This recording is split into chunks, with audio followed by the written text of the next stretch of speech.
Vasudevaya. Om Namo Bhagavate Vasudevaya.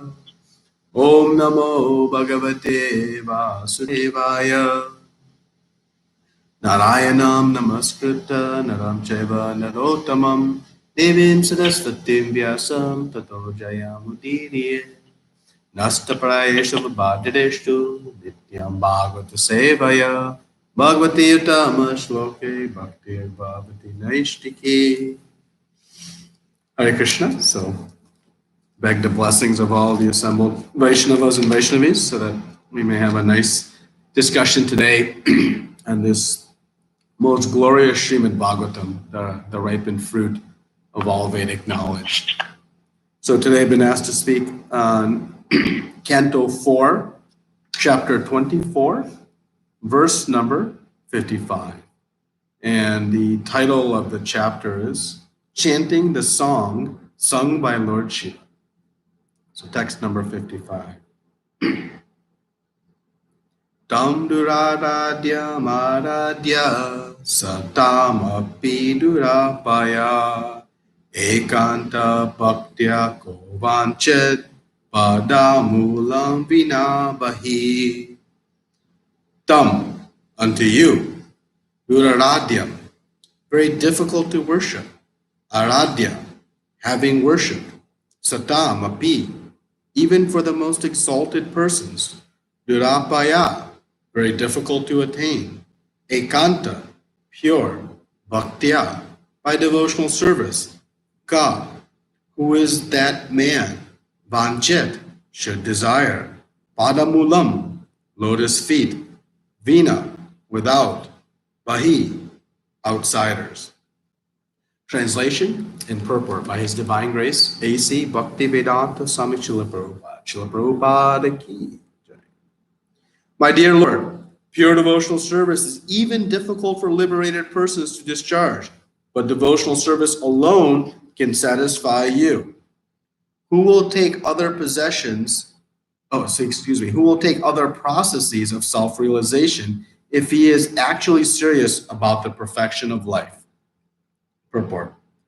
The word satam refers to transcendentalists. There are three kinds of transcendentalists: the jnani, yogi, and bhakta. Out of these three, the bhakta is selected as the most suitable candidate to approach the Supreme Personality of Godhead. It is emphasized herein that only one who is outside devotional service would not engage in searching for the lotus feet of the Lord.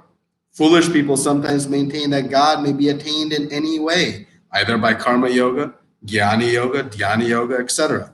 But here it is clearly stated that it is impossible to obtain the mercy of the Lord by any means but bhakti yoga. The words duraradya is especially significant. It is very difficult to attain the lotus feet of the Lord by any method other than bhakti yoga.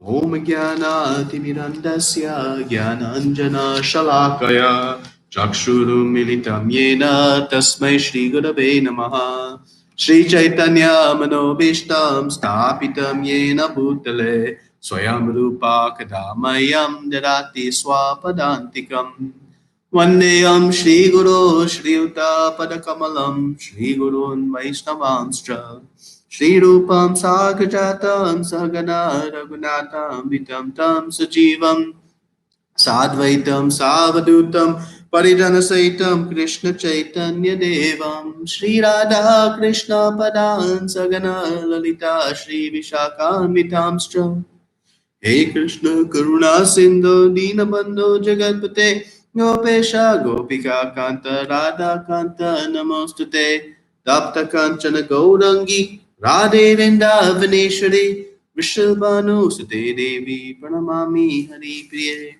Vancha Kalpa Tarubhyascha Krupa Sindhu Bevacha Patitanam Pavanebhyo Vaishnavebhyo Namo Namaha Namo Vishnu Padaya Krishna Prastaya Bhutale Srimate Bhaktivedanta Swami Niti Namine Namaste Saraswate Deve Gauravani Pracharine Nirvishesha Shunyavadi Paschata Deshatarine Jai Shri Krishna Chaitanya Prabhu Nityananda Shri Advaita Gadadara Shri Vasadi Gaura Bhaktavinda Hare Krishna, Krishna Krishna, Hare Hare, Hare Rama, Rama Rama, Hare Hare.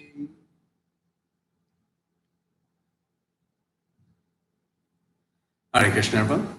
So once again, thank you for this opportunity to try to repeat what our acharyas have commented and spoken on this wonderful verse of Srimad Bhagavatam. So again, Canto 4, Chapter 24, verse number 55. I'll read the translation again.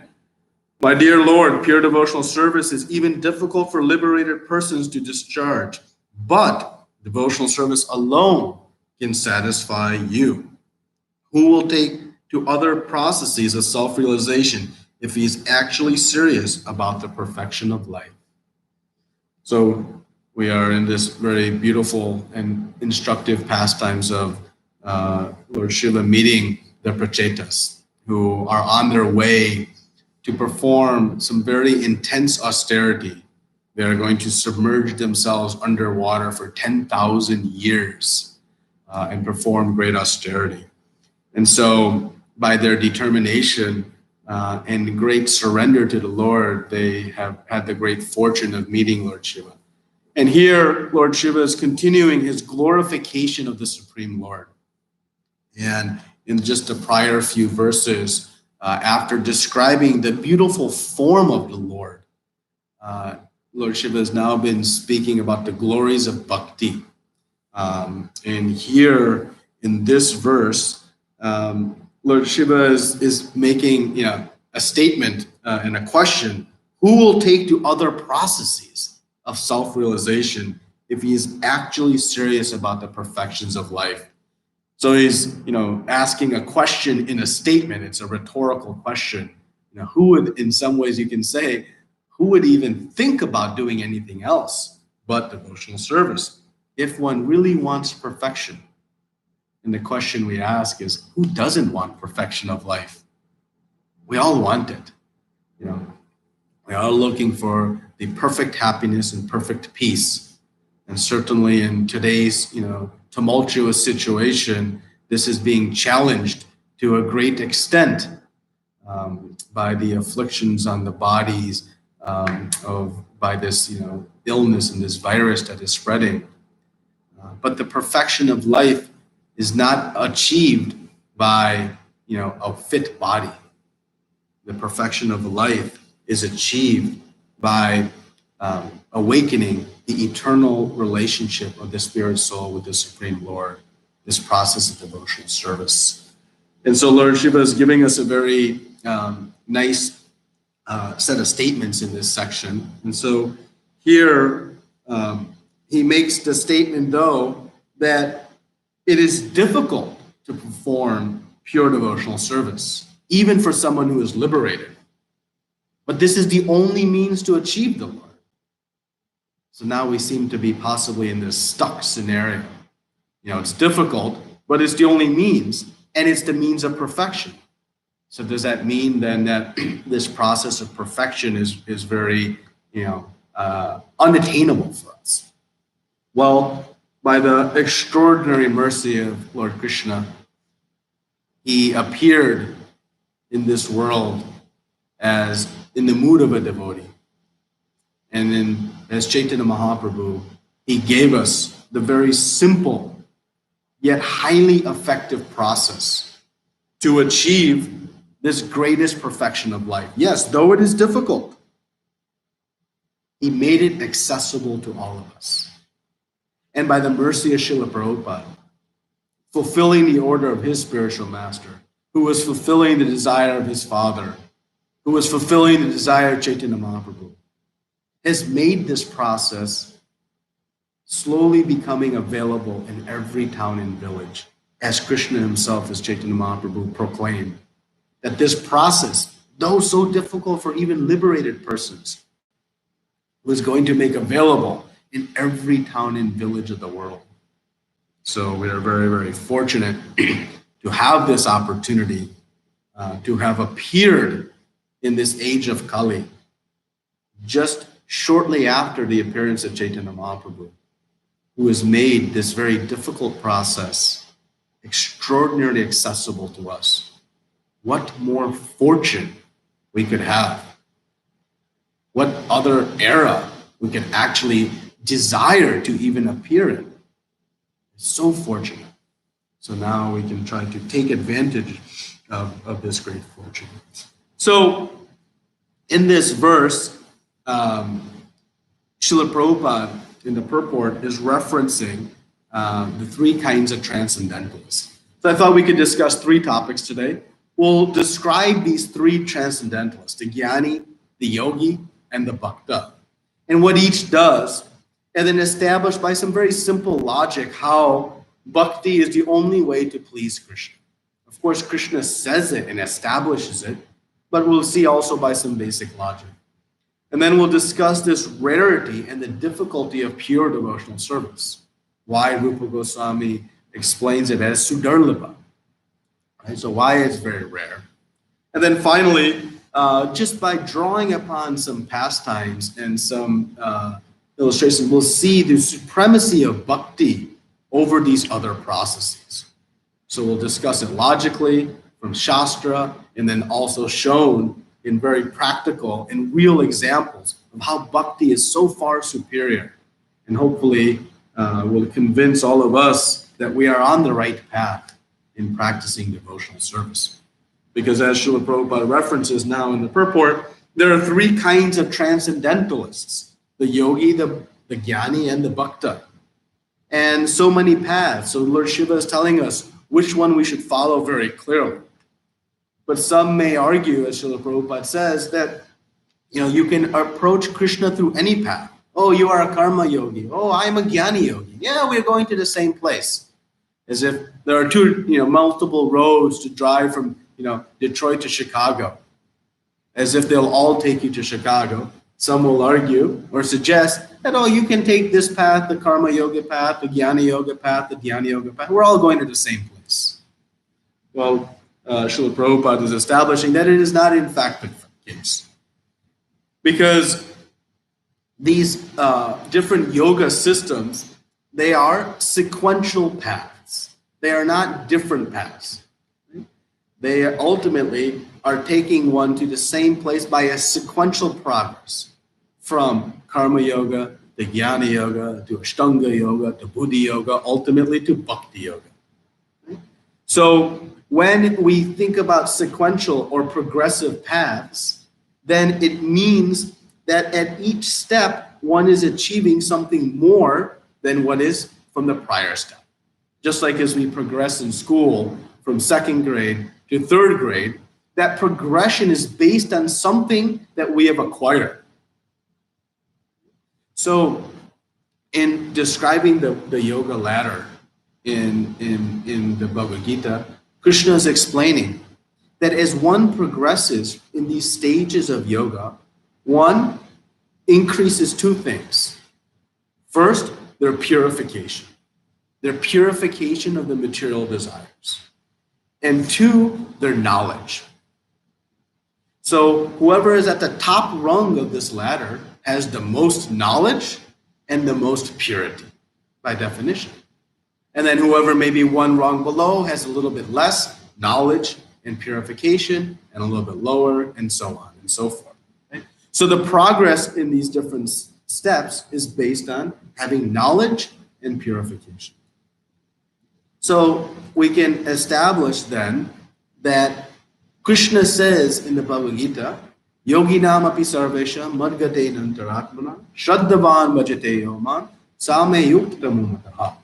That after describing all of the different types of yogic practices, at the end of the 6th chapter, just before he is about to begin now discussing devotional service beginning in chapter 7, he establishes, okay, now of all the yogis, the bhakta is most intimately united with me. Just as Lord Shiva is saying that alone the devotional service can satisfy Krishna, Krishna himself is saying that this is the most intimately united with me, the highest of all. That is the bhakta. So Krishna, who is the author, the architect of all of these different transcendental processes, is establishing very clearly which is the greatest. And of course, we know in giving his instruction to Arjuna, he said, man mana mad bhakta. He says, become my devotee. Of course, Krishna would only give the greatest of all instructions. So Krishna has established that this supremacy of devotional service. And the bhakta being the highest then rung on the ladder means it has the most knowledge and they are the most pure. We'll discuss a little bit later about the pastime of Chaitanya Mahaprabhu with Prakashananda Saraswati and the Mayavadi sannyasis at Varanasi. Because there was a conversation in which the Mayavadi sannyasis had asked Chaitanya Mahaprabhu why you are chanting and dancing and not studying Vedanta, implying that there was a higher process. There was more knowledge to achieve than just sentimental chanting and dancing. But here we understand very clearly, Krishna has established the devotee is the highest. And in the progression of steps in the yoga ladder, knowledge is most complete in the bhakta. So that we can, firmly understand, very logically. So now let's take a step back and just discuss a little bit about each of these three transcendentalists. So we understand their perspective, their approach, and then we can reinforce this understanding of who is supreme. So the Jnani Yogi, this is this path of analytical study, analyzing between matter and spirit, often accompanied with speculation. And the goal is not to reach the lotus feet of Krishna, nor is it to please Krishna. Mostly, they want to experience this impersonal Brahman realization, this merging into the Brahma Jyotir. Right? This is the liberation, this moksha that is being referred to here. So the primary activity is this exhaustive study and analysis and debate of Vedanta, ultimately concluding that there is a distinction between spirit and matter. So the Jnanis, they detach from matter. They know it is temporary. And they know I am spirit soul. I am of a superior nature. And so they detach from matter. But their knowledge is still incomplete. Because while they have knowledge to detach from matter, they do not have knowledge yet of what to attach to. They don't know where the soul comes from. The fact that it is part and parcel of Krishna. And they certainly don't know Krishna. So their knowledge is not as complete as the bhakta. Certainly the bhakta being on the highest rung of the ladder will have the most knowledge. So, but specifically, what is the Jnani missing? The Jnani has partial realization. I am spirit soul, but doesn't realize that the spirit soul is part and parcel of Krishna, and there is an eternal nature of the soul to be in loving service with the whole. So that aspect of knowledge is missing, and that is why it is incomplete. And so Srila Prabhupada speaks about the very precarious position of the Jnani. He says that one cannot stay there very long because while they have detached from matter, they don't know what to attach to. The nature of the soul is to be active, and so the soul needs some engagement. But by simply detaching from matter, it creates a very dry and difficult situation. Neither they get to enjoy the very limited pleasures of the material world, nor they get to enjoy the vast ocean of devotional bliss and devotional service. So they're in this limbo position. And so Srila Prabhupada comments that if the Jnani does not continue towards bhakti, they will ultimately fall down back to their material ways. Because of the nature of the soul, remaining detached from matter, but not attaching to Krishna will not work. And Prabhupada always gives the example of, the various Mayavadi sannyasis who fall back quickly into various philanthropic works on the bodily platform. It's a material platform endeavor. Certainly Srila Prabhupada was the greatest of all philanthropists, but performing the greatest activity of delivering the spirit soul of all the living entities. But these Jnanis, they often fall back to material endeavors because of the very incomplete experience. So that is the position of the Jnanis. Now the yogis engage not in debate and necessarily analysis of Vedanta, but they engage in intense austerity and meditation. Krishna explains the Ashtanga yogi in the 6th chapter of Bhagavad Gita. We're talking about the 8-part process, and it's a very intense form of meditation. But there are many different types of yogis, and the motive of the yogi is often always also mixed with some desires. Often they want to come with these mystic siddhis. In Nectar of Devotion, we see that there are different desires. There is a desire for bhukti, enjoying material sense enjoyment. There is the desire for mukti, this liberation or merging, and then there is the desire for these mystic siddhis.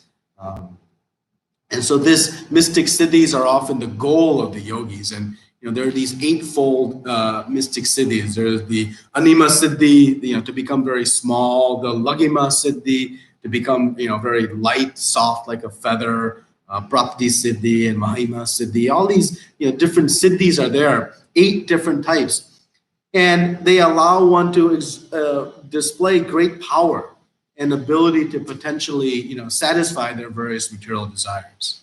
But ultimately, these siddhis are also not very valuable in the end. It always reminds me when I read of these siddhis of very a nice story from Srila Prabhupada. Once he was in India, and some of his disciples had come in great enthusiasm to Srila Prabhupada with a story, and they said, "Srila Prabhupada, we are just in a neighboring village, and there is a man, and he is walking on water. He's actually able to walk on the river." And they were expecting Srila Prabhupada to be impressed and enthused about, "Oh, let us go see." And Srila Prabhupada, was very dismissive, paid no attention. And then, the disciples continued, "Srila Prabhupada, this literally we saw with our own eyes. This person is walking on water." And Srila Prabhupada replied, 2 rupees. 2 rupees. And I thought, what? He says, "What is the value of walking on water? 2 rupees. I can pay a boatman 2 rupees and he'll take me across the river." So how much, intense effort this person must have put to achieve this type of, ability. Yet what is its value? And Srila Prabhupada very intelligently guided us. So this, this yogic process is often, filled with these different types of desires. Again, the goal is not necessarily to please Krishna. So then we come to the 3rd type of transcendentalist, and that's the bhakta. Right? So we have to remind ourselves now, what is bhakti? Srila Prabhupada translated bhakti as devotional service. So bhakti is the service to Krishna as an expression of our love. Bhakti means devotion. Devotion means service. If I want to show my love, my devotion to my mother, I can say, "Oh, I love you, mother." But in fact, if I render some service to my mother, it is a much more deeper and more meaningful expression of my love. So Srila Prabhupada translated bhakti as devotional service. Service as an expression of our love to Krishna. So that is the bhakta. What do? They are doing activities meant to please and to show their love for Krishna. So that is the bhakta, the yogi, and the jnani. Now, which of these can really please Krishna?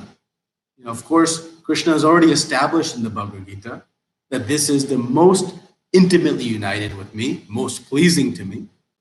He establishes, dedicates the whole middle section of the Bhagavad Gita, glorifying the process of devotional service. But even with some basic logic, we can understand how the bhakta has the ability to please Krishna the most. If there's a shopkeeper, the shopkeeper is selling various goods, the relationship between the shopkeeper and the customer is not so intimate. Right? It is a transactional relationship. Right? The shopkeeper presents some goods, the customer presents some money, and there is an exchange. But there is not an exchange of intimate association. But the family of that shopkeeper with that shopkeeper have a much more deeper relationship with that same person. Their interest in that shopkeeper is not the goods in the store. Their interest in that person is the deep relationship that exists. So who has the ability to please that shopkeeper more? Certainly that family members, right, who are very close and intimately related with the person. So in the example of the jnani, they don't have realization, they don't understand fully Krishna. They have up to Brahman realization. They don't fully know, just like the customer doesn't really understand that shopkeeper. The yogis come up to the level of realizing Krishna at Paramatma level. So some more knowledge, but not complete. But the bhakta has achieved Bhagavan realization, understanding Krishna as who he is. So they engage with him, knowing him as the supreme person. And they understand that Krishna has these different features and these pastimes and names and forms and activities. And thus, their ability to please Krishna is much greater. So again, with very basic logic, we see how the devotee is there. And the bhakta actually only has one objective, and that is to please Krishna. That is the mood of a pure devotee. Anya bilashita shunyam. There are no desires. Shunyam, zero desires. Not even jnana and karma.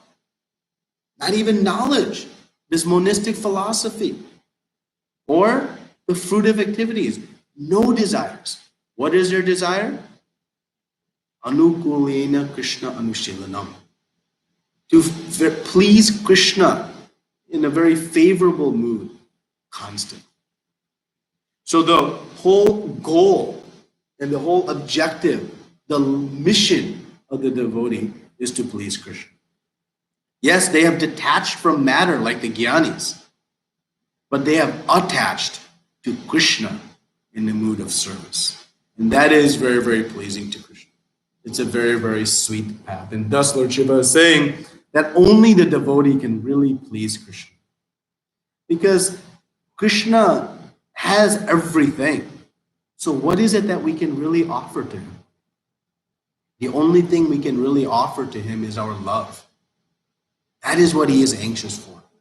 Actually, why he created the living entities. He created the living entities for one purpose: to exchange love with, to have someone to exchange love with. We were created to be enjoyed by Krishna.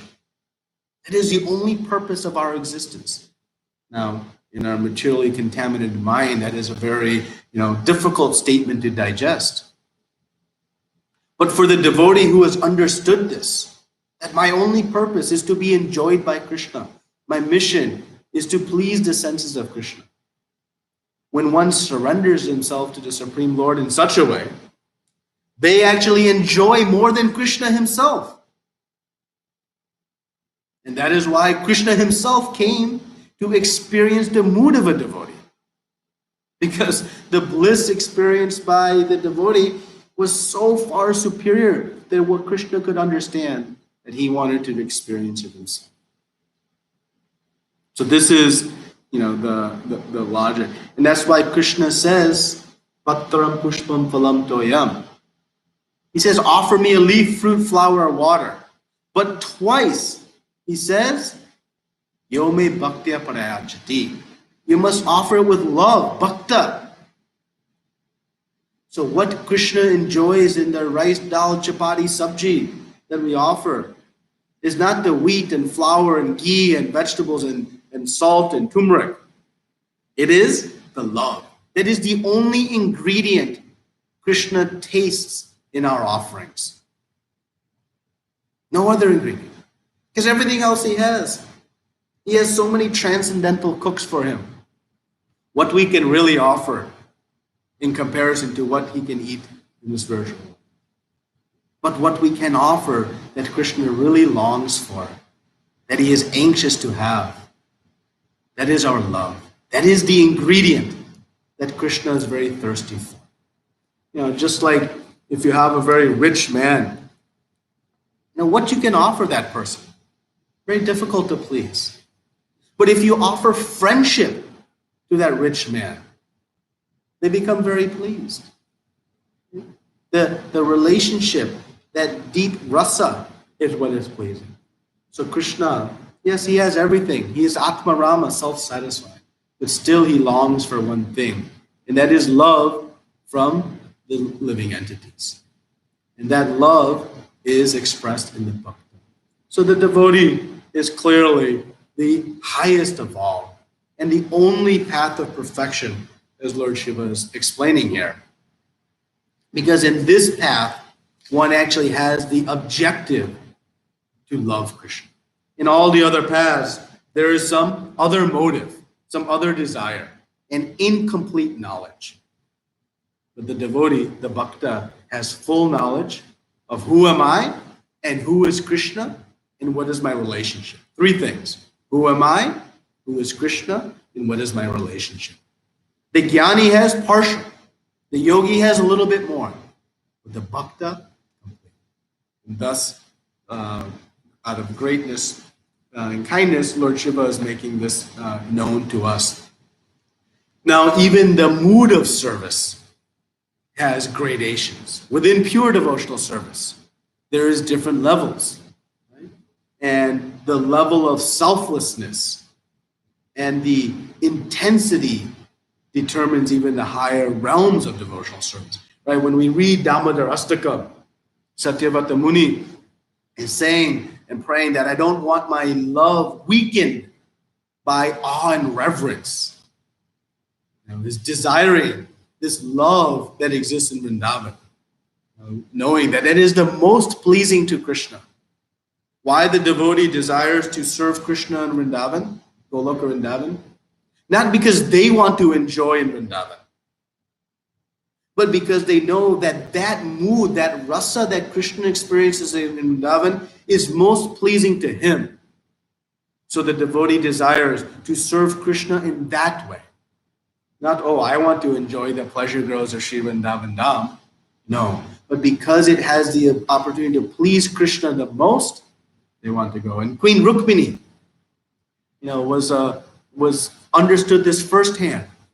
She was serving Krishna in Dwarka with such opulence, such amazing service, attentive 24/7 in various aspects of serving Krishna in the beautiful palace. Yet she knew where Krishna's heart was, because each night when he would sleep, he would be speaking about his beloved residence of Vrindavan. And she became very interested to know, due to her purity, she did not have envy of the residents of Vrindavan. Who are these people? I am here serving you, and your mind is there? No, that was not her mood. Her mood was to understand, wow, how they are serving him so nicely, that his being is here, but his heart and mind is in Vrindavan. What is so special about that? So when Krishna took the residents of Dwarka to Kurukshetra to observe the eclipse, there was the great meeting, because the residents of Vrindavan, knowing that Krishna would come to Kurukshetra, they decided, oh, let us go and have an opportunity to see Krishna. Many, many years had passed in separation. We know a moment of separation from Krishna is like 12 years or more. So the residents of Vrindavan were, dying on the vine, if you will, in separation from Krishna, spiritually speaking, of course. So they were very eager to have a chance to see Krishna. So they decided to meet at Kurukshetra. Not necessarily, it wasn't decided to meet, but they thought, we'll go to Kurukshetra and certainly we'll be able to see Krishna. So when Krishna came with all the queens from Dwarka, and then they saw the residents of Vrindavan, there was a great exchange. And Queen Rukmini thought, here's my opportunity to understand what is so special about this service in Sri Vrindavan Dham. So she very intelligently went to Mother Rohini and said, Mother Rohini, please, can you explain to me all the pastimes of Krishna in Vrindavan? I am serving him so enthusiastically.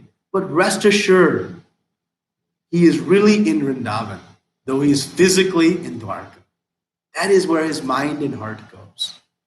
So I want to know all these pastimes. So Mother Rohini said, these are confidential pastimes. They cannot be spoken in public. So Rukmini said, oh, don't worry. We'll create a nice tent. We'll create full security and nobody can come inside. Mother Rohini said, yes, but whenever we speak about Krishna and Balaram always come. So Mother Rohini said, don't worry, we'll appoint one security guard. So then they went to look for a security guard. Who will not want to hear this katha from the chief knower of the Vrindavan pastimes, Mother Rohini, who was always there? Who would sit outside? So they thought very hard. And they said, well, we can ask Subhadra Mai. The sister of Krishna, she already knows these pastimes. She doesn't need to hear again. We'll ask her to wait outside and keep guard. So that if Krishna and Balaram come, she can distract them. They won't disobey her order. And in such way, this katha can go on. And Mother and Rukmini can hear the beautiful pastimes of Krishna and Vrindavan. So as many of you know, this pastime continues. Mother Rohini is explaining, and Mother Subhadra goes into ecstasy. And here comes Krishna and Balaram thinking, oh, what's going on? And then they begin to hear this katha that Mother Rohini is speaking about the pastimes of Vrindavan. And Krishna and Balaram go into ecstasy. And that mood of ecstasy was captured by the great fortune of Narada Muni. And thus we have Lord Jagannath, Lord Balaram, and Mother Subhadra.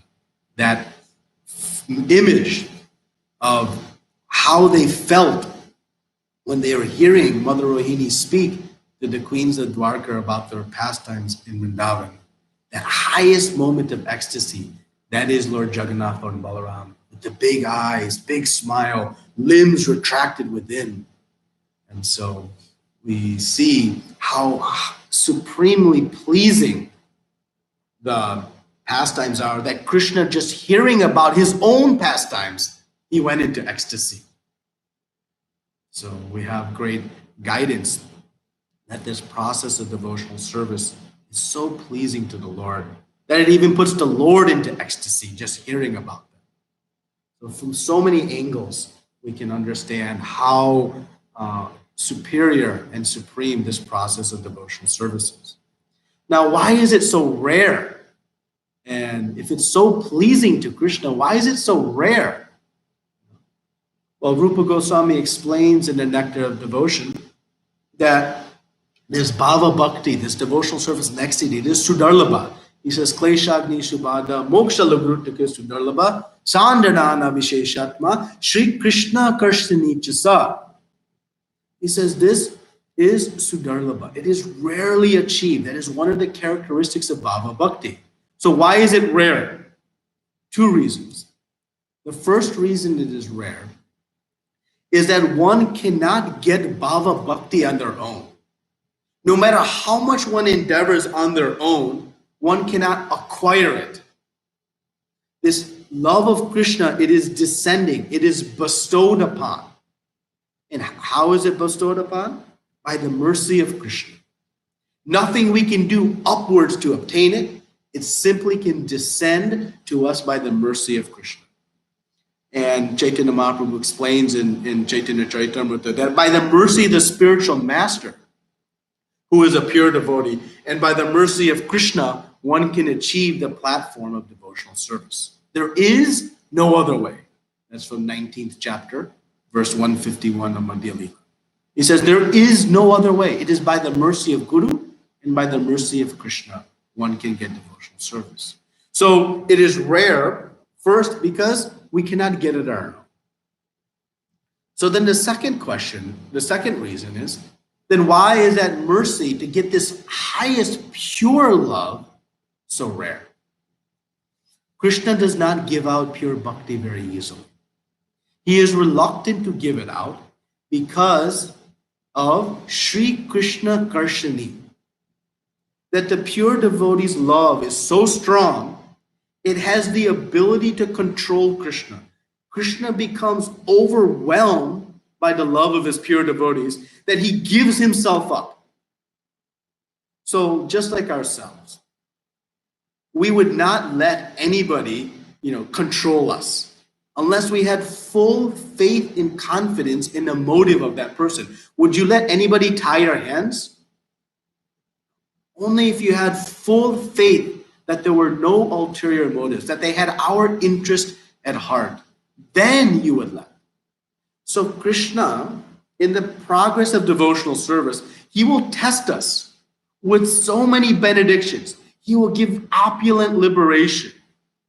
He'll give, hundreds of lifetimes and amazing experiences and so much wealth and fame, and he will tempt us with all kinds of opulences to see what is our desire.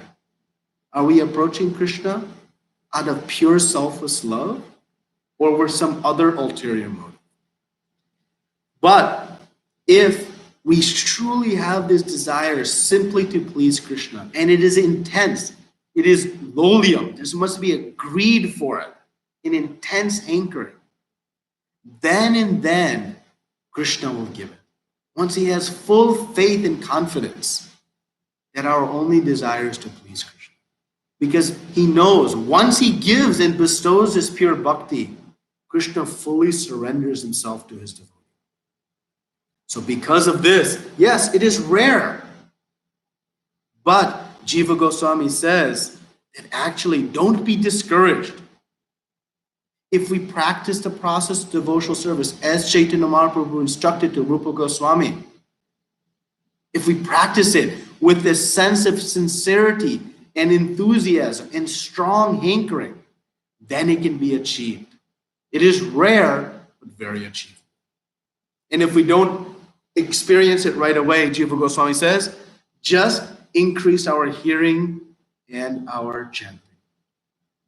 Just by increasing our hearing and chanting, it can be achieved. So while it is rare, it is very accessible. And Chaitanya Mahaprabhu, by his unlimited mercy, has made it very available to us. Just by the very simple process of chanting the holy names of the Lord, one can achieve this highest platform of bhakti, which the jnanis and yogis, very difficult to it, which cannot even achieve unless they progress. And even beyond the mood of pure devotional service to the realm of Sri Vrindavan Dham, where there's the highest love of Krishna. That is the bhakti Chaitanya Mahaprabhu came to give. And he said, just chant, just chant, just chant. While it is simple, it is not easy. But if we take to the process with great intensity, lolium, this greed for this type of devotional service, then Krishna, seeing our sincerity, will bestow it upon us. And so we're very fortunate to have the mercy of Srila Prabhupada bring to us this knowledge. Lord Shiva is speaking to the Prachetas directly, instructing them on the power of bhakti. What is our qualification? The Prachetas were great, great personalities. But at least thinking of myself, this fallen, conditioned soul, what fortune we have, it is only the mercy of Srila Prabhupada and Chaitanya Mahaprabhu that we also have this knowledge to know what is best for us, what is the highest of all, and how to achieve it. So just conclude with a couple of examples for us to prove the superiority of bhakti over the other processes. And Srila Prabhupada often uses these examples. He gives the example of Ambarish Maharaj and Durvasa Muni. Durvasa Muni was a great yogi. And when he approached Ambarish Maharaj was just about to the point of completing a 1 year long fast. 1 year, he and his queen, his wife, had fasted for the benefit of all the citizens. And they had done Nirjala fast. Not only fasting like our Ekadashis, where we enjoy Ekadashi dosas and pizzas and sabjis and this. No, full Nirjala fast. So when Durvasa Muni approached, Ambarish Maharaj, being very, cultured, wanted to offer prasad to Durvasa Muni and all the other devotees before he was going to honor himself. And so Durvasa Muni, being very pleased, we know, went to the river to take bath. But when he went to the river to take bath, the Dvadashi time had come in which Ambarish Maharaj needed to break his fast. But it is culture that one does not honor prasad before the guests have honored. And so now he was stuck. What to do? And so he consulted the Brahmanas. And they suggested that he take some achman. Because achman will be considered breaking the fast, but is also not considered eating before your guests. So in this way, you can break your fast on the appropriate time, as that time was just ending. But also, you will not have transgressed the principle of honoring your guests first. And so he followed suit. But Durvasa Muni, being a great Muni, so great he was, he could understand what Ambarish Maharaj had done. So he came running back to the place and became very angry. And uncontrolled anger out of this act of honoring Achman, he invoked a very fiery demon, plucked a hair from his head and invoked this fire demon to kill Ambarish Maharaj. And Ambarish Maharaj did not begin to plead his case, did not run away, did not fight back. He simply with folded hands waited. And Krishna sent the Sudarshan Chakra and destroyed this demon. And then the chakra, we know, began to chase Durvasa Muni all the way up to Lord Vishnu and back down. So this pastime shows that in who is more controlled. Ambarish Maharaj was very forgiving. Even after the chakra had chased Durvasa Muni away, Ambarish Maharaj did not go and then honor his prasad. He waited 1 full year, second year, for Durvasa Muni to come back. And when Durvasa Muni begged for forgiveness under the instruction of Lord Vishnu, Ambarish Maharaj took no offense and then very graciously fed Durvasa Muni prasad. And then Ambarish Maharaj broke his fast. So you can see the character and mood of the devotee and the volatile nature of the yogi. It is not to criticize the yogi, but it's to show the high position of the devotee. We have the pastime of Vishwamitra Muni and how he was performing great intense austerity and meditation.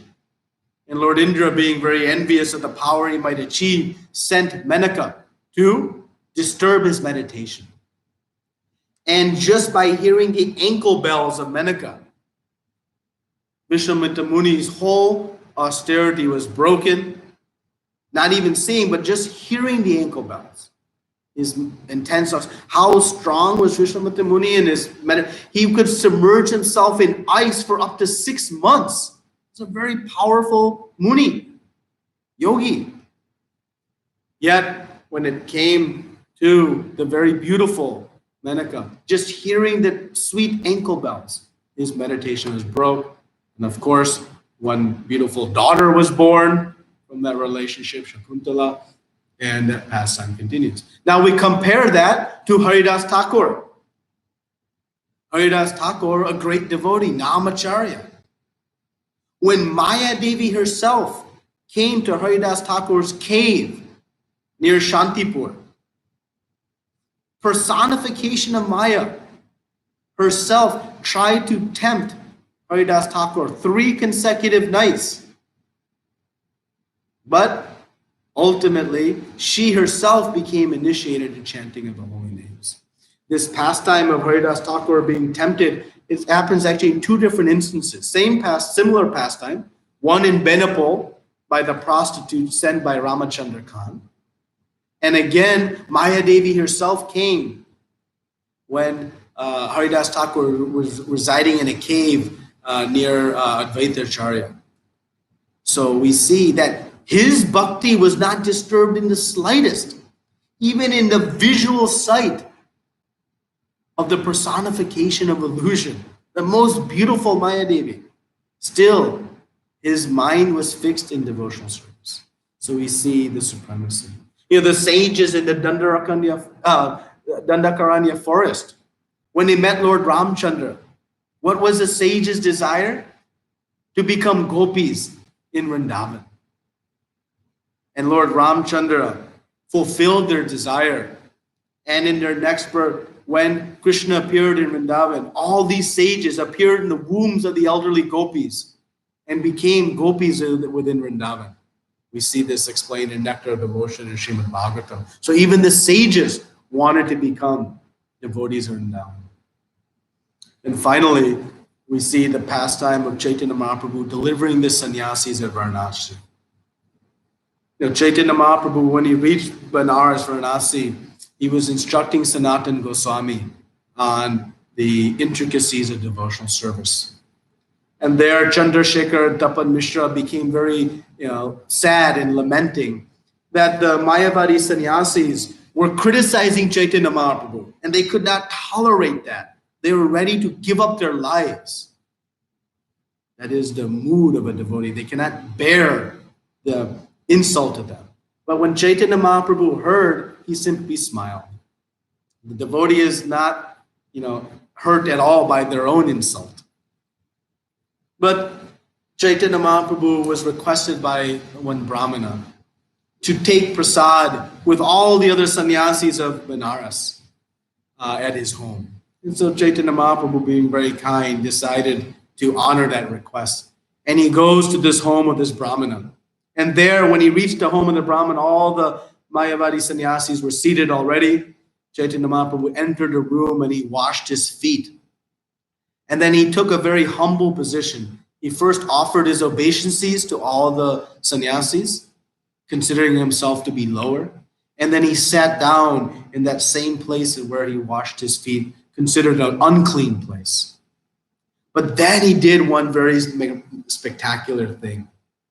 He invoked his effulgence and he became very glowing. And all the sannyasis were struck and they immediately stood up. They offered their respects and they begged Chaitanya Mahaprabhu, please come from where you're sitting, come sit with us. And Chaitanya Mahaprabhu said, no, I'm not qualified to sit with you. You see his mood of humility. But Prakashananda Saraswati insisted, and he personally went and grabbed him by his own hand and gave him a very nice seat in the middle of all of these sannyasis. So then Prakashananda Saraswati thought, okay, let me teach this sannyasi, Chaitanya Mahaprabhu, a little bit. So he began to ask him, why, you don't come and meet with us, you don't discuss with us. You don't chant, you don't study Vedanta. What is your purpose here? And so then Chaitanya Mahaprabhu explained, and again taking the position of humility, he said, my spiritual master considers me a fool. He considers me a fool, and so he's instructed me in chanting the holy names of the Lord. And so I do. I'm not qualified like all of you to study Vedanta. Of course, he is speaking very facetiously. So I have begun to chant. And Prakashananda Saraswati is asking, why you're being a sentimentalist, you're chanting and dancing like a madman, you are engaging with the public. This is not, of your character. You're taking initiation from Kesha Bharati in our Sampradaya. You should not be doing these sentimental activities. Chaitanya said, I'm just a fool. My spiritual master said, you just chant. And so I began chanting these holy names. But I was transformed with these ecstatic symptoms I could not control. So I went back to my spiritual master and asked, what kind of mantra you have given me? I am like possessed. I cannot even take to the study of Shastra. My tears are flowing from my eyes and these ecstatic symptoms. What mantra you have given me? And then his spiritual master says, you have achieved the perfection of all processes. You have acquired Krishna Prema. Nothing better you can acquire than Krishna Prema. So Chaitanya Mahaprabhu is explaining this conversation between him and his guru to all of the sannyasis. And so Prakashananda Saraswati and the sannyasis became a little bit convinced. And but they still requested that why, you don't speak on Vedanta, and, you don't have studied anything. And so Chaitanya Mahaprabhu then goes into a very elaborate discussion, and he shows all the faults in that Vedanta study that they were following. He said, not due to the fault of Shankaracharya. He came to perform a mission at the request of the Lord. But all of you are following this indirect meaning of Vedanta. And it is completely corrupted the message. And he goes through very exhaustive, pointing out each and every defect of the Vedanta philosophy that Prakashana and Saraswati and all of the sannyasis were following. They were struck. Is this Narayan himself? How he has such exhaustive knowledge. We thought him to be just some sentimentalist chanting. Oh, he has such amazing knowledge. So then Prakashana Saraswati asks him, okay, well, if the indirect meaning is incorrect, please instruct us on the direct meaning of Vedanta. And then Chaitanya Mahaprabhu begins to speak about Vedanta in the direct meaning and establishes all the principles of devotional service, the chanting of the holy names, understanding Krishna and his three different aspects, and so many different philosophies he's given. And by the end of his presentation, Prakashananda Saraswati is fully surrendered. He says, wow, we had no idea. And they begged for forgiveness for all the blasphemous activities they had taken on, and they understood. So even these sannyasis, by the mercy of Chaitanya Mahaprabhu, understood that this chanting of the holy names is not some, okay, for those who are unqualified to study Vedanta, let's give them the simple process of chanting because they're not so intelligent. No, it is the highest and ultimate of all, this devotional service. So throughout our pastimes, we see the supremacy of bhakti. Lord Shiva is explaining it here. Krishna has explained it in Bhagavad Gita. Logic establishes it. And all of these different pastimes show the greatness of devotional service. So we're very fortunate to Srila Prabhupada and Chaitanya Mahaprabhu for bestowing upon us the opportunity to pursue this very rare and difficult process, but making it very accessible to us. If we just approach our devotional service with some sincerity, with some attachment, then we can achieve the greatest of all things. So, thank you very much. Srila Prabhupada ki, Ananta Koti Vaishnavinda ki. Hare Krishna. So, any discussion, corrections, clarifications, or questions? Hare Krishna Prabhuji, Dandavad Pranam, all those to Srila Prabhupada and Guru Maharaj. Thank you so much for the wonderful class as usual, Prabhuji. Very nice examples and very nice points on the devotional service and how to go to Bhakti Yoga, take up this devotional service. Thank you so much, Prabhuji. I don't have any questions. I request all the devotees on the call, if they have any questions or comments or realizations, they can go ahead.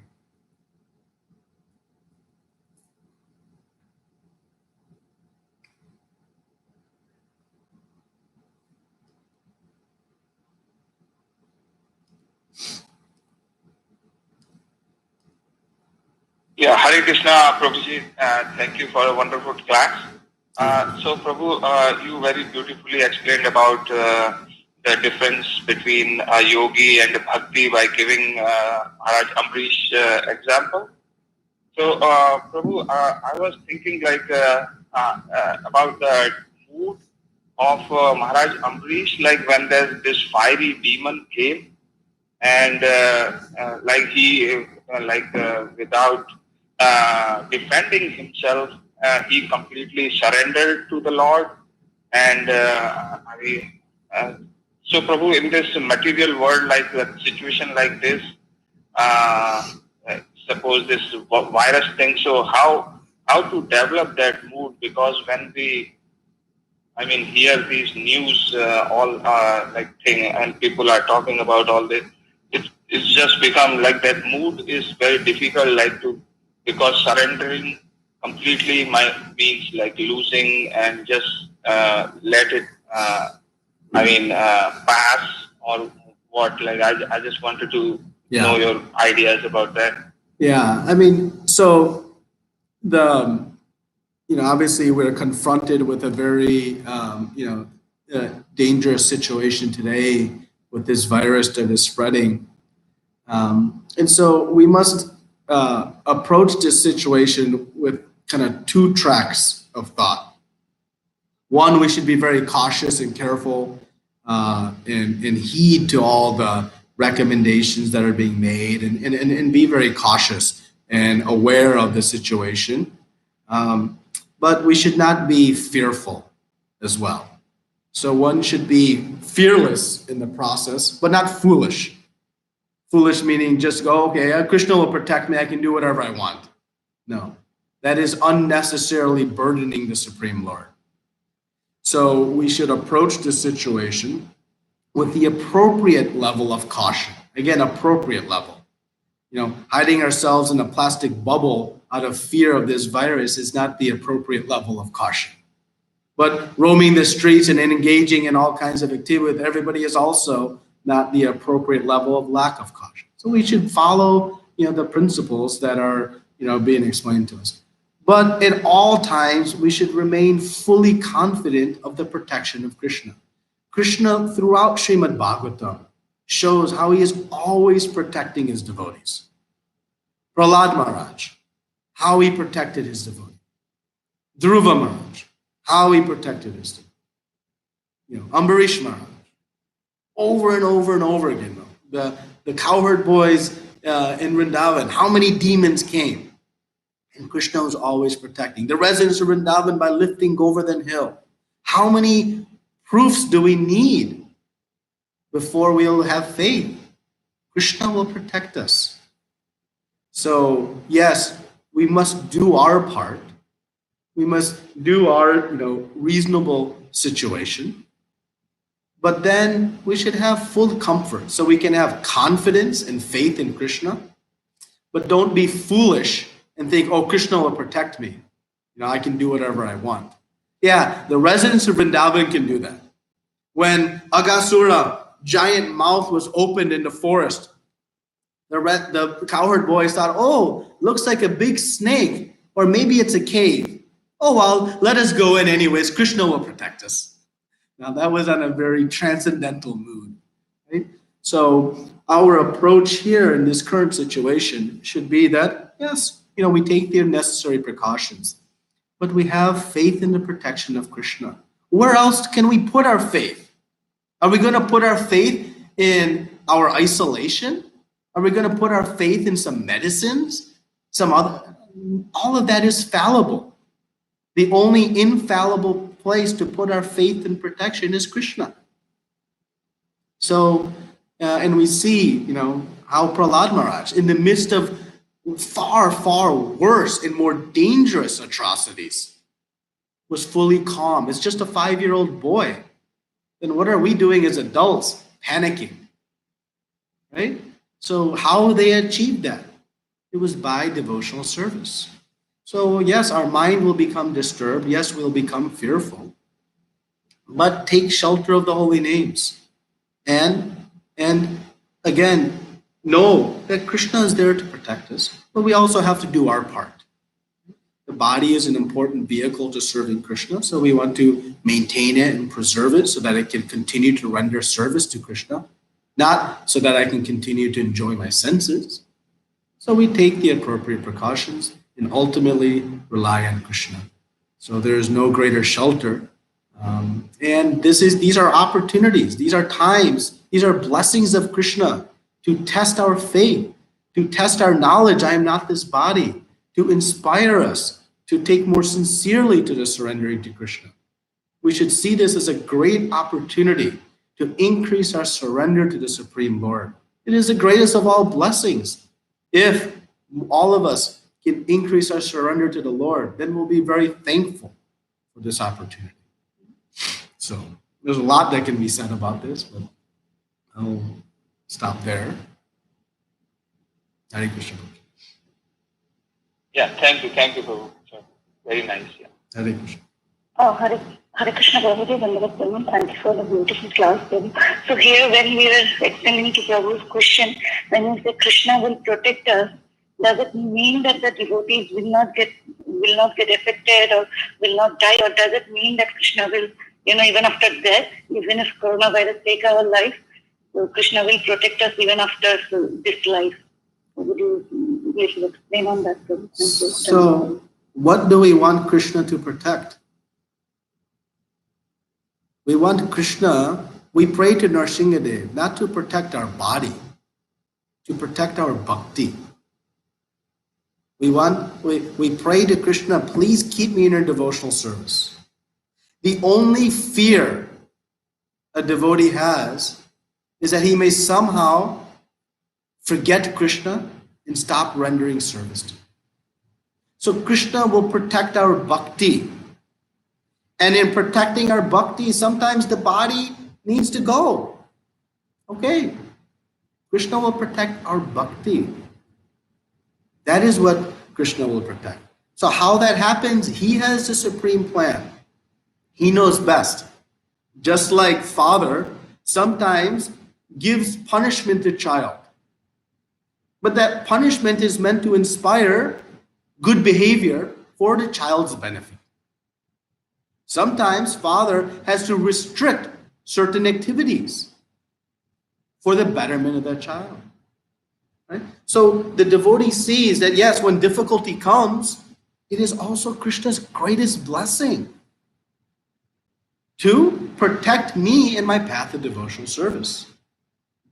So just because you put your hand in your bead bag doesn't mean you'll become immune to Corona or COVID-19. No, it doesn't mean you'll become immune. But what you can have faith in, if I get it, it is also Krishna's plan. And he must have some great opportunity for me. Because I have faith that Krishna is going to protect what is my only real valuable asset. Right? We buy insurance on things we want to protect. We put locks on things we want to protect. Things that we value, we protect. So what is it that we really value? This body? This body, we've had millions of them. What we should really value is how close we are coming to Krishna in the presence of the mercy of Chaitanya Mahaprabhu and Srila Prabhupada. That is our greatest fortune. And that is what we should pray to Krishna to protect. That I not lose that. If we're going to have some anxiety, if we're going to have some fear, let it be that I may lose my opportunity in this lifetime to take advantage of this mercy I've been given by the rarest of rarest opportunity. So in this midst of calamity, let us with intelligence know what to pray to Krishna to protect. What is of real value? This body, we've had many. What is another one? But this fortune we have, who knows if we'll ever get it back again. And so without fail, we can pray to him for that. And yes, if the virus comes, the virus comes. What can we do? Okay, thank you so much for that answer. Thank you, Hare Krishna. Hare Krishna.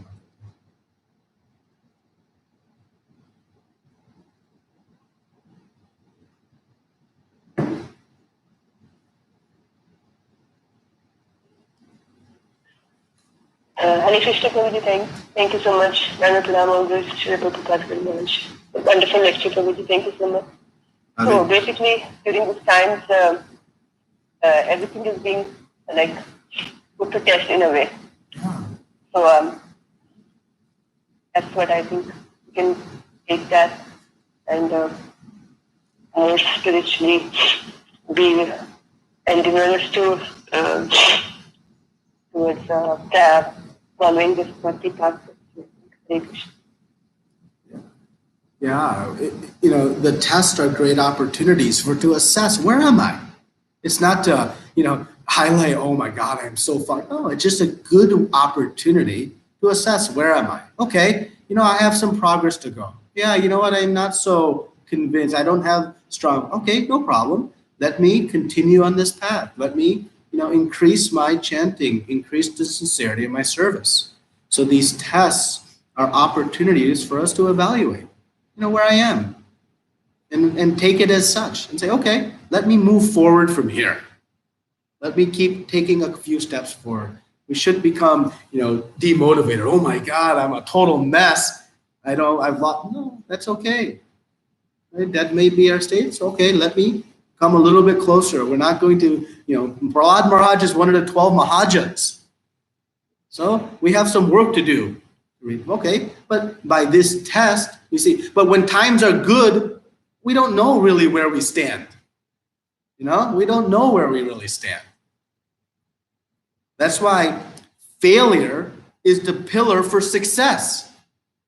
When we fail, it gives us an opportunity to evaluate and builds the foundation for success. So in these times, yeah, we may, fail in our peace of mind, in our faith. That's okay. Use it as an opportunity to then build for our next day's success. And that's how we can approach this situation. And stay in the association of devotees. Don't expose the mind to so much information. Just, again, appropriate level. Don't under-inform, don't over-inform. Follow and stay in association of devotees, the deities, the holy names, Srimad Bhagavatam, and our, even if we're having some failures today, make it the foundation for tomorrow's success. And be grateful. Krishna is giving us this test as an opportunity to assess, okay, where am I? And let us move forward together in association.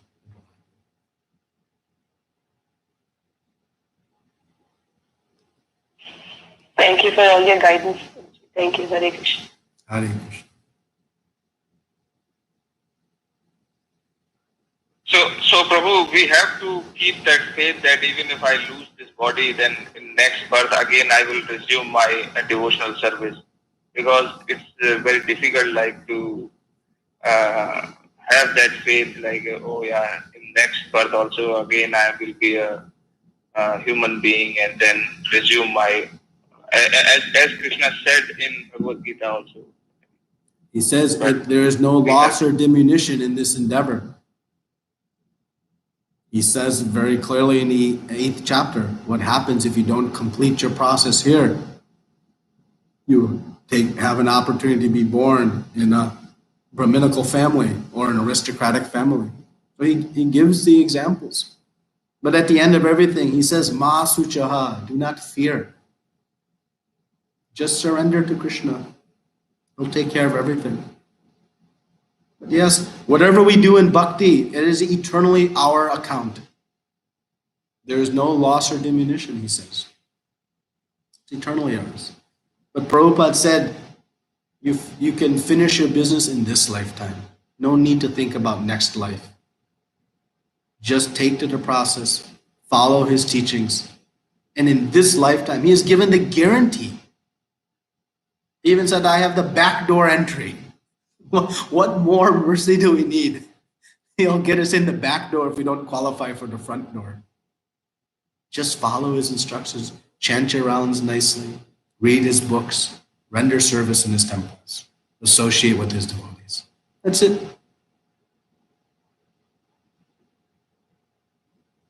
So Prabhu, is this a reaction of some kind? Because Krishna says in Bhagavad Gita, Aham tvam sarva papebhyo mokshishami ma shucha. So is it a reaction of some pap, because of we are in, everybody is in this fearful situation? Some kind of sins which we have been creating? Why else would there be difficulty in the material world? Krishna does not want to give anybody difficulty. Difficulty is born simply out of past action, just as happiness is also born out of past action. And Krishna says you should tolerate both, happiness and distress, because they're all born out of past karma. And Krishna, as the supreme judge, never gives punishment too much or too little. He gives exacting in response to one's activities. But he is so supreme brain that he can give in broad scale, but still in exacting measures. That is his supremacy. We can't do that, but he can do because he is beyond intelligent. Now the devotee, they see this as, yes, this is my past karma, but I deserve so much more. But Krishna is minimizing because he is so merciful, which he is. But ultimately, yes, it is due to reactions. These are reactions from past karma. When we do some activity, we have this aparabdha karma. These are seeds that are unmanifest, and now they are parabdha. They are manifest. This is the parabdha karma. Some manifest reaction. So, this is not, Krishna inflicting this upon anybody unfairly. That is not the intelligent. That is foolish. Krishna has love for every living entity. But due to past actions, these things are happening. So what we can do by taking to the process of devotional service, we can minimize the reactions for us and for others around us by spreading the holy names, by encouraging those to honor prasad, whatever way of devotional service. We should be out distributing more books, maybe not right now, but after this, crisis dissipates, we can go out and try to distribute so that the next one doesn't come. Because what's waiting for us again? If there's continued, meat eating and intoxication and illicit sex and gambling, these are all the root sinful activity. Our whole society currently is built on these. If they continue, what's going to come again? Another type situation. So what we can do, again, when the current situation dissipates, is go out and spread the holy names, preach, and help change the actions of others with knowledge. Okay? Yeah, thank you. Hare Krishna.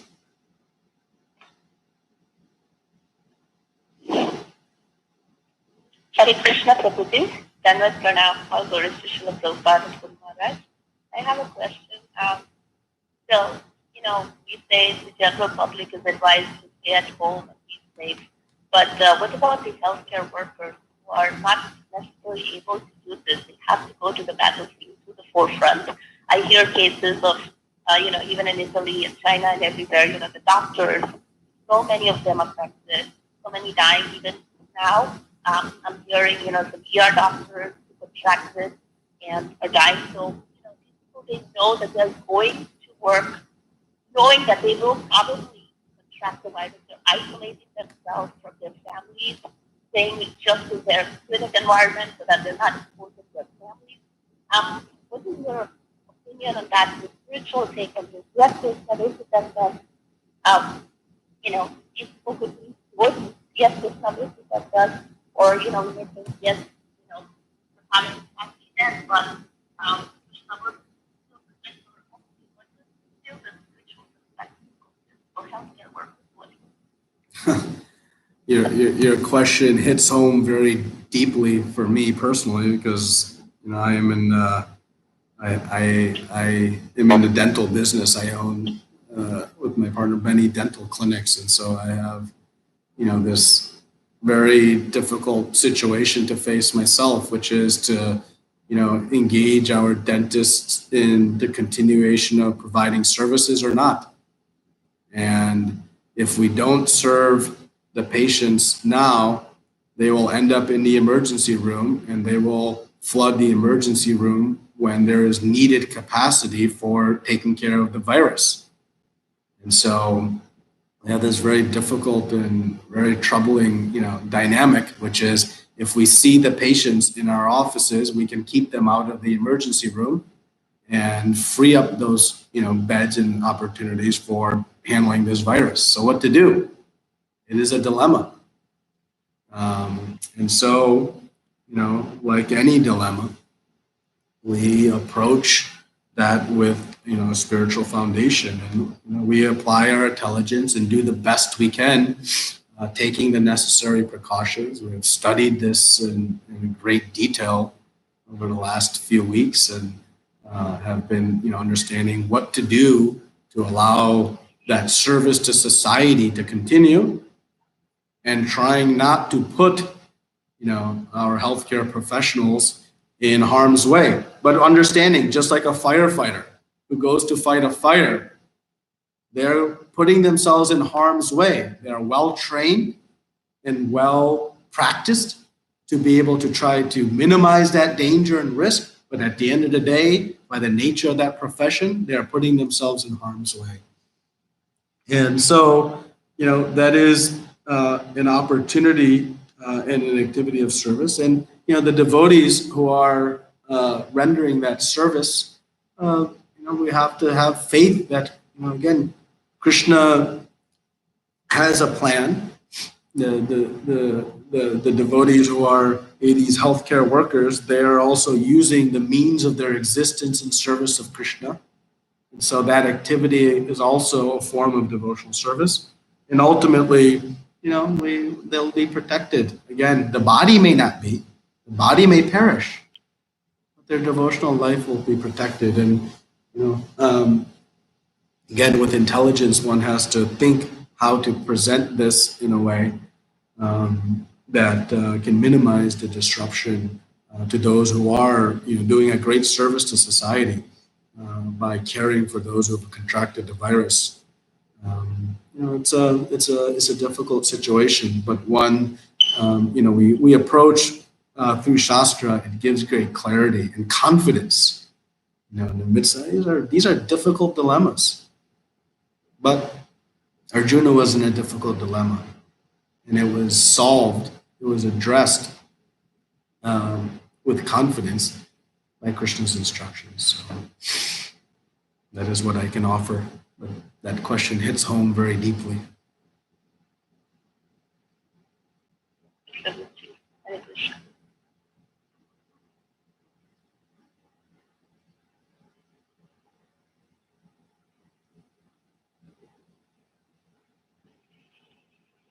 Hare Krishna.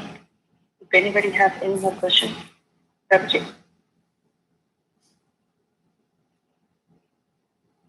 What is it? What's the best scripture from Gita that we can share with others to provide comfort?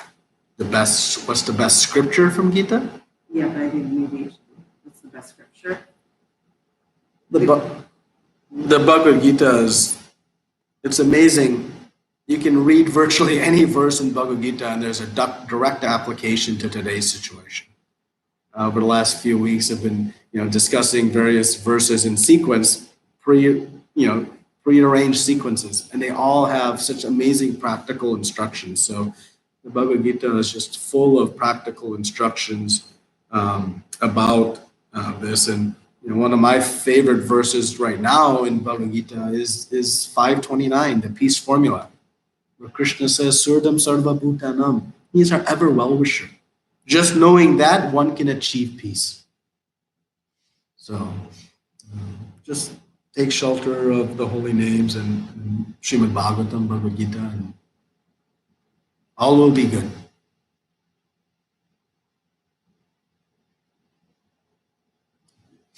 Anything else?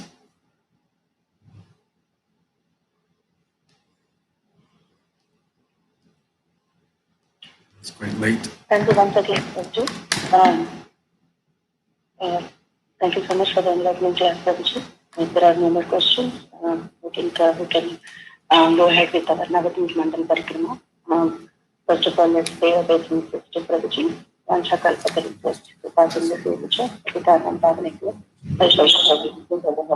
so much, Prabhuji, for the enlightenment class. Look forward to your more session.